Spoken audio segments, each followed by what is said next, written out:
Isda pa rin ulam natin guys. Ayan guys, nagtula ako ng isda. Napakulo muna ako ng tubig. Lagay ko na yung tanglad, sili, yung okra, kamatis, sa sibuyas. Yan ang lamas ko guys. Yan, lagyan natin tubig na marami para kasama na hapunan. Pag tinula kasi guys, gusto nila ng sabaw. Lagay pa sa kanan, higupin pa.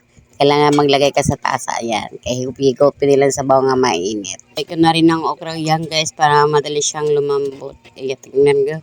Malambot na ang okra guys. At saka lumabas na rin ang aroma ng mga lamas dyan. Kaya ilagay na natin yung isda. 1 kilo man eh guys. Sapsap. Ayan o. Mataba. Sapsap man daw ni. Sabi ng asawa ko. Pinaubos niya ng tulay. 1 kilo. Mura lang yung pagabili niya dito guys. 110. Kaya mag-isda-isda muna tayo ngayon guys. Sinsa na kayo guys nga ilang video ko na puro isda. Kasi mura kasi ngayong isda. Ilagay ko na yung seasoning guys. Para lalong sumarap. Ito na yung talbos ng kamote. Talbos ng kamote ang binili ko guys. Ito lang ang mura ngayon. Ayan, 10 piso ang isang tali. Ayan na guys. Takpan muna natin para maluto yung gulay. Sinabay ko na yung gulay sa isda kasi malambot lang yung isda. Madaling maluto. Ayan na guys. Luto ng ating tinolang istang sapsap. Hindi masyadong sukay-sukayin guys kasi madali lang to siya madurog. Ayan. Kaya paglagay niyan, dire-diretso ng sunod-sunod. Pinaibaba ko lang ng konti isda para makita ang isdang sapsap. Sararap. Kasi pag dinukay-sukay mo yan guys, madudurog yung malambot lang yung isda niyan.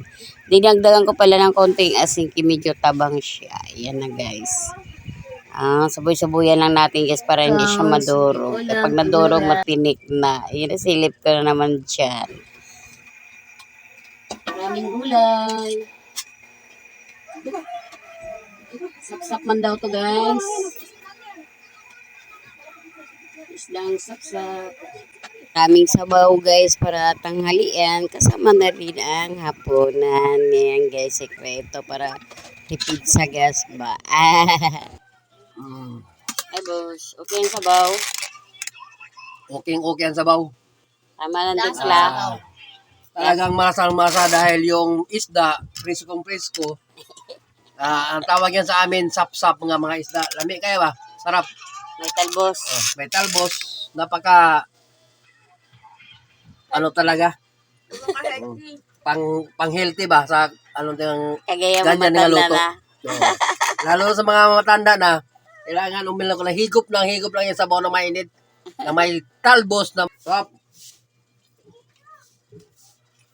Yan, kaganda sa preskong isda. Matamis-tamis pag tulahon.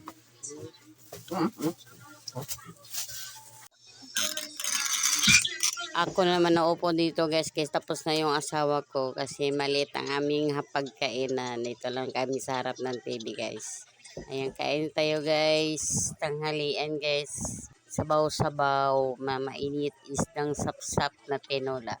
Kain tayo. Maraming salamat sa inyong panonood and God bless everyone.